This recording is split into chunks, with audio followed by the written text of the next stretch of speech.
Rajasthan BJP की राजनीति में एक बड़ा बदलाव देखने को मिल सकता है। ये बदलाव ऐसा है कि कोई यकीन भी ना कर पाए, क्योंकि माना जा रहा है कि जल्द ही बीजेपी प्रदेशाध्यक्ष सीपी जोशी की कुर्सी से विदाई हो सकती है। हालांकि हमने पहले ही बता दिया था कि लोकसभा चुनाव के बाद बीजेपी प्रदेशाध्यक्ष को बदला जाएगा। ऐसे में सवाल ये है कि क्या कोई ब्राह्मण चेहरा इस सीट पर आएगा? संभव नहीं है, क्योंकि प्रदेश के मुख्यमंत्री ब्राह्मण हैं। या फिर क्या कोई राजपूत हो सकते हैं?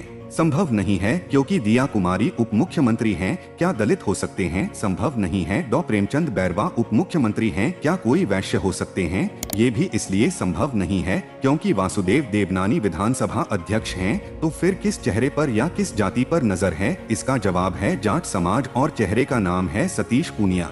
सतीश पूनिया रह चुके हैं बीजेपी प्रदेशाध्यक्ष। सतीश पूनिया को विधानसभा चुनाव से तुरंत पहले हटाया था, इसके बाद ही दी थी सीपी जोशी को जिम्मेदारी। अब फिर से सतीश पूनिया को बनाया जा सकता प्रदेशाध्यक्ष। दरअसल पूनिया है संघ के नजदीक, साथ ही शाह की पसंद। हालांकि पूनिया को माना जाता है राठौड़ राजे गुट के विपरीत, लेकिन अभी बीजेपी में राजे राठौड़ भी हैं सियासी VRS की तरफ। ऐसे में अगर सतीश पूनिया को मिलती है ये जिम्मेदारी, तो फिर मानकर चलिए जाट समाज को लुभाने की होगी कोशिश। हालांकि जाट समाज रहा है कांग्रेस के नजदीक, और जगदीप धनखड़ को उपराष्ट्रपति बनाने के बाद भी जाट समाज ने नहीं किया खुलकर बीजेपी के पक्ष में वोट। इसके विपरीत जिस तरीके से राहुल कसवा का टिकट काटा गया, उससे भी जाट समाज नाराज हो गया, और इसका नुकसान बीजेपी को लोकसभा चुनाव में ऐसा भुगतना पड़ा कि उसको 25 में से सिर्फ 14 सीटों पर ही संतोष करना पड़ा। सतीश पूनिया के साथ बीजेपी के साथ जनता की भी संवेदना है। पूनिया हर जिले के कार्यकर्ताओं से जुड़ा है, और जो पूनिया का विरोध कर सकते थे